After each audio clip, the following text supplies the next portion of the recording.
Assalamu alaikum. Welcome to another fun class in science.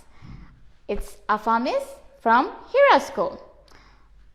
Today's lesson, I'm going to first share with you something that I really love. Do you know what these are? Pretty, right? And so sparkly? They are sea glasses. And while collecting these sea glasses, I noticed something weird. What happens is, on some days when I go to get the sea glasses, the ocean is really up high on the beach. And when I try to pick up a sea glass, the waves come and make me wet. And other days, it's completely fine because the sea is very far away. Do you know why this is? Well, this is because of high tide and low tide. And this is what we are going to study today. Today, we will learn what tides are and how tides formed. We will learn about how high tide is formed and how low tide is formed. Also, there are special types of high tide and low tide known as spring tide, and we will learn how these spring tide and neap tide are formed as well. You should be able to explain how tide is formed and how spring tide and neap tide is formed. Through the activities in this lesson, let's try and develop your ability to use different media sources such as internet or even print sources to find out information for maybe the height of tides. And you will also find out what kind of careers or jobs require knowledge about tides.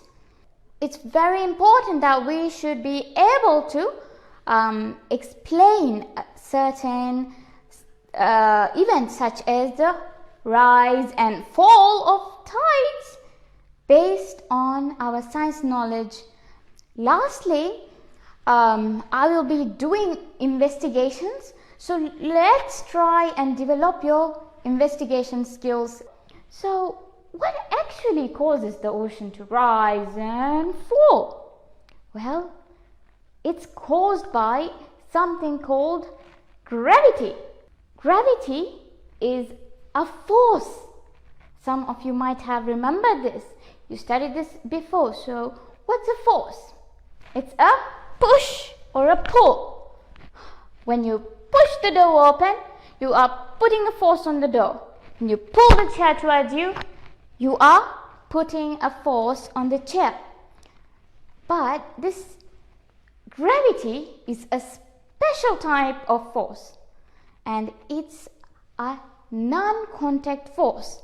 That means two objects, that the one that is pushing or pulling and then the one that is being pushed or pulled. Okay, this is pulled, right? So these are not touching each other. It can push something or pull something without touching each other. Gravity can do this. Now, when we talk about gravitational force, there's something special that you should know. Gravitational force is there between everything. It's there between me and the camera. It's there between you and maybe the door in your room. It's actually there between everything in the room and you and everything. What a concept. But are you being pulled this way, that way, or pushed that way? Are you? Am I? No. Why? Does that mean there is no force? It's because the force is so small. Force is so special that force is stronger when something has more mass, or something is made up of more particles, or it has more substance making it up. So we are not that big. I might be much bigger than you, maybe you are, I'm not. But anyways, we are not that big. What is big is this Earth. What is big is the moon. What's big is that huge sun. You don't have to believe me when I say that force is stronger when something has mass. We will investigate this. Before we try and carry out the investigation, let's remember the important components of an investigation. Most important thing is our question, and based on that question we should have a hypothesis, which is our prediction, that is the answer to the question before we do the experiment. After that we have the procedure, which is how we carry out the experiment, and there are variables, which is the dependent variable and independent variable. Dependent variable is what we measure. Independent variable is what we change during the experiment. Then comes our observation. We use all our senses to observe what happens when we carry out the experiment. And last, based on our observations, based on our data we collect, we make a conclusion. That is the answer to the question after we do the experiment.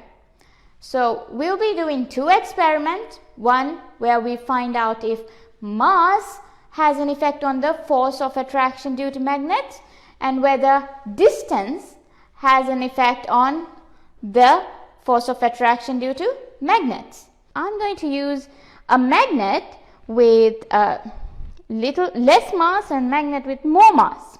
Our independent variable is the mass of the magnets. Now let's see the dependent variable. It is what we measure. What would we measure? How would I find the strength of the magnet? To measure the strength of the magnets, I can count the number of paper clips that's attracted to the magnet. So let's try the experiment. First, the one with more mass.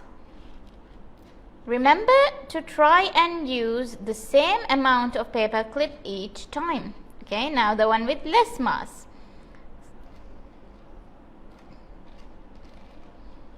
Okay, so we can count now. Now also I think you can see some difference. Let's try and take it apart and count them. What's our observation? Our observation is that we were able to take up 16 paper clips using the magnet with more mass and 8 paper clips with the magnet with less mass. From this we can reach a conclusion. So our question is whether the mass of the magnet can increase or decrease the force, right, of attraction. So we can conclude, our conclusion can be, when the mass of a magnet is more, the magnetic force is also greater. So what about when the distance increases? Do you think the distance have an effect on the force of attraction? So I have a magnet and a paper clip again, and this time I'm going to keep the magnet at 0, if you can see, and then I'm going to keep the paper clip at different distances. So at 0.1 it is attracted, 0.2 centimeters it is attracted, still attracted, 0.5. Oh, it did go, so it went a little bit late, but it did go. Let's try 0.6. 0.6. It's not attracted. So what do we observe? So we observe that when the distance is increased between the magnet and the paper clip, it was not attracted to the magnet, was it? No. So what can be our conclusion? So my question was, does the distance have an effect on force of attraction.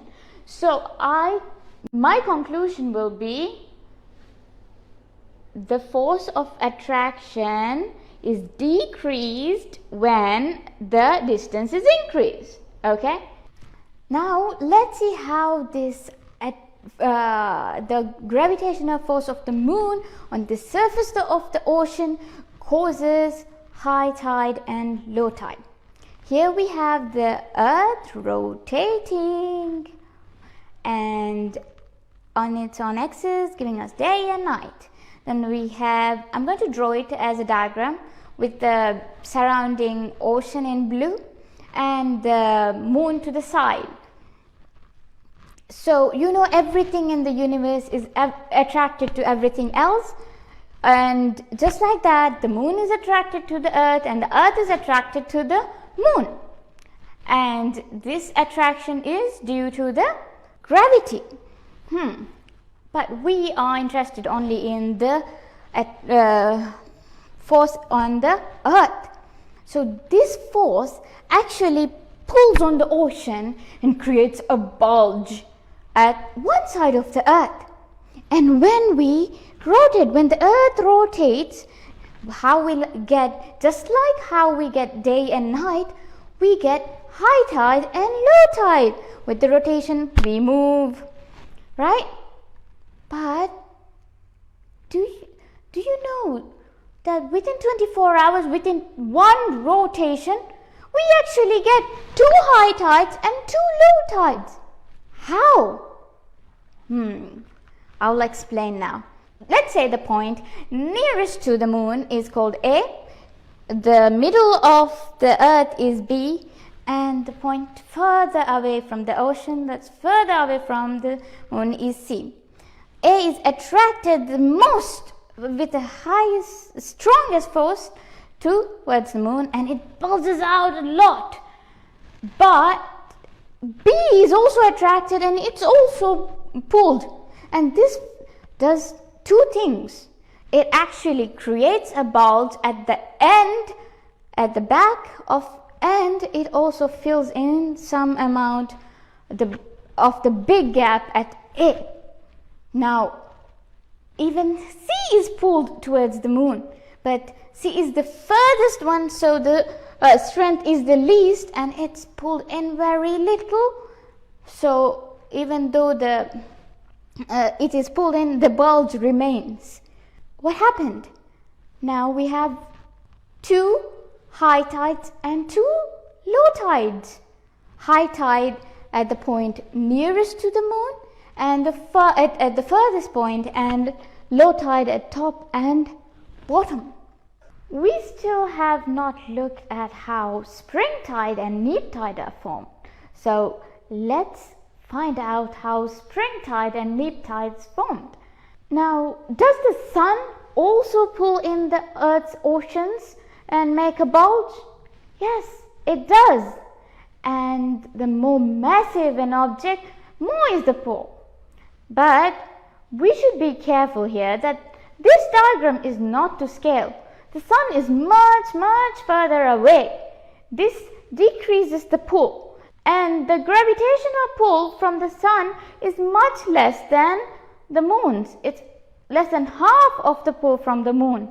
But this becomes important when the sun, moon and the earth comes in a line. When this happens, the pull from both the sun and the moon combines, making a super tide. The high tides become higher and the low tides become lower, and this is called a spring tide. Now when we come to equator, the moon and the sun are at a 90-degree angle and they pull on the opposite sides. The sun pulls from the sides, moon pulls from top and top.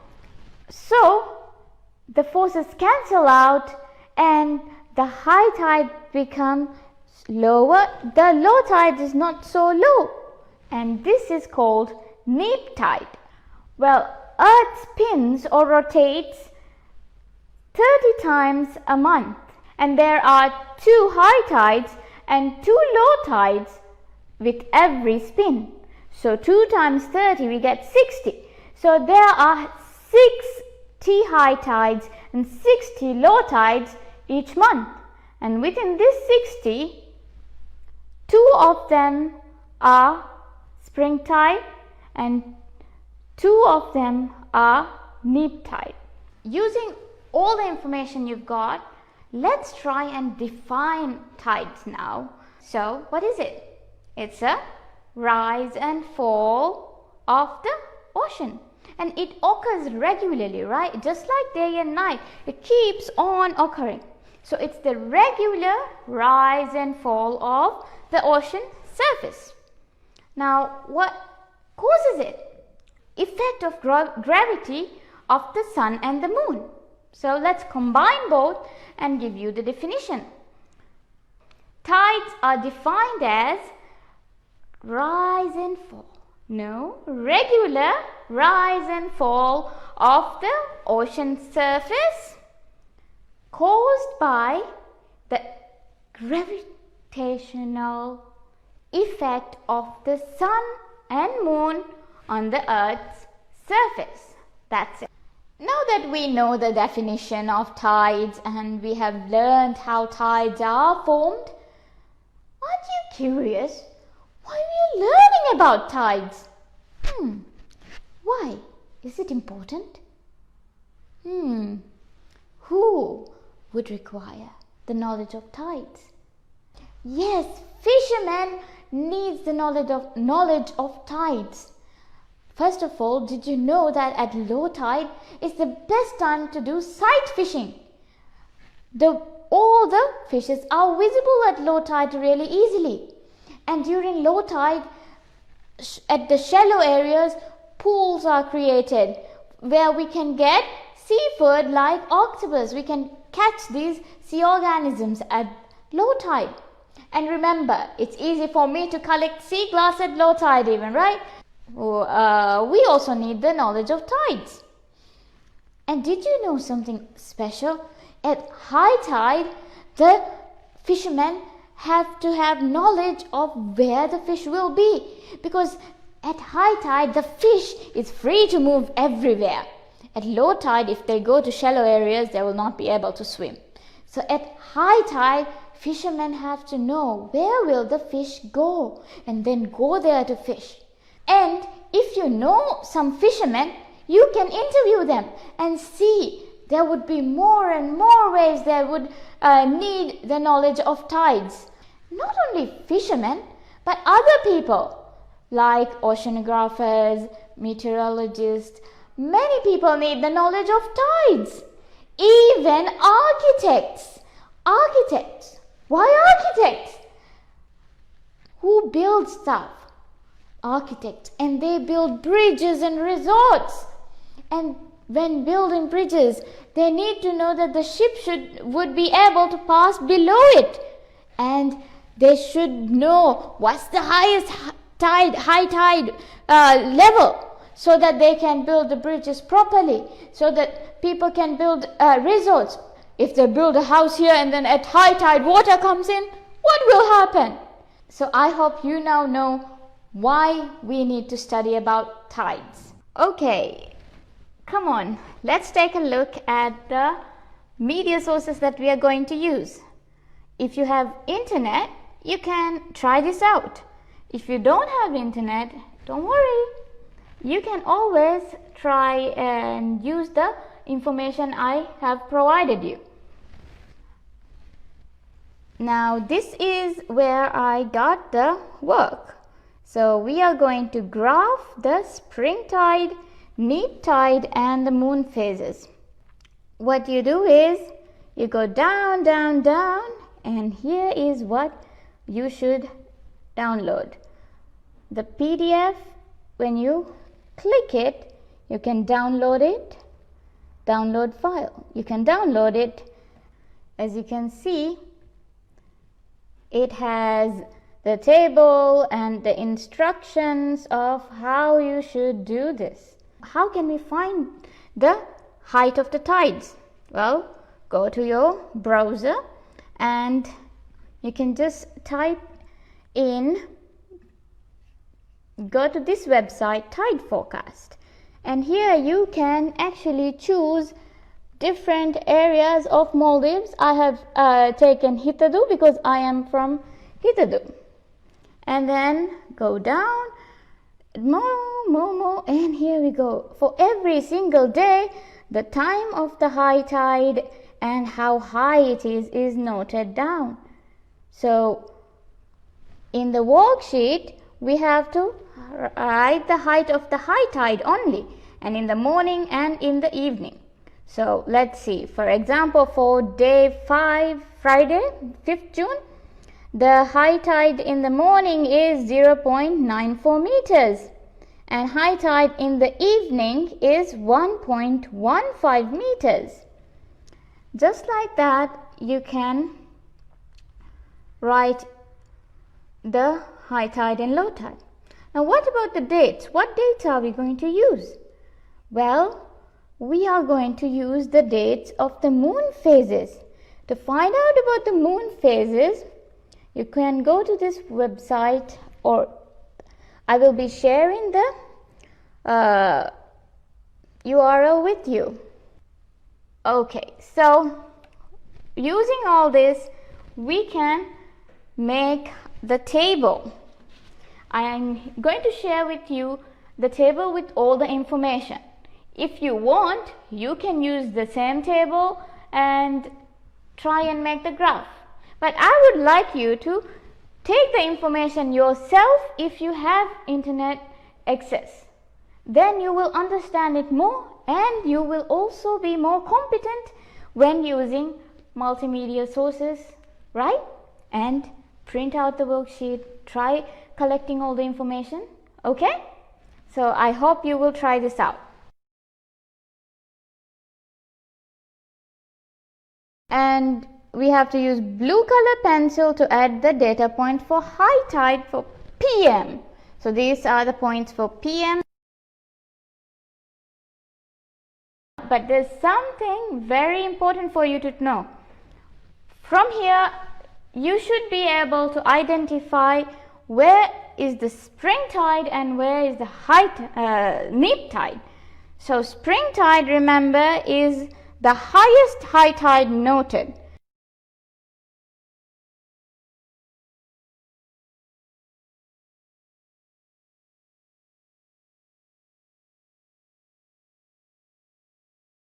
Now let's see how successful you have been in this lesson. Let's recall our success criteria. You would be successful if you can explain to someone else how tides are formed. To explain how tides are formed, how neap tide and spring tide is formed, you could actually try and make a model. Well, I want you to try and guess what the different things could represent. What could be this brown chocolate cookie? Well, it's my Earth. I hope you guessed it, right? Do you notice this orange colored thing? Well, that's Maldives, where we are. And I want you to see this blue piece is the ocean. And we have the moon and the lovely big sun here is the orange. Well, I want you to try and see the position of Maldives when tides are formed, okay? So be aware of where Maldives is. So, you know, the gravitational pull of the moon pulls in the ocean surface, and it also pulls in the earth a little bit and even the back a little bit. We have high tide at two ends and low tide over here. Well, what do you think Maldives is experiencing right now? Low tide. I hope you guessed that. And when it rotates, woo, right now Maldives will have high tide. Again, Maldives will come back to low tide and then high tide. 6 hours the tide changes, right? Remember from our explanation. So back to low tide after 6 hours. Now, how is spring tide and neap tide form.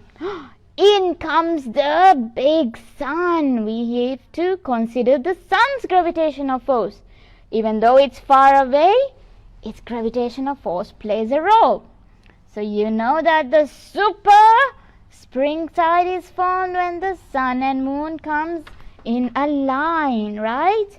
So we have the super high tide, and we have a very, very high tide, and the low tide is smaller, and the high tide is higher.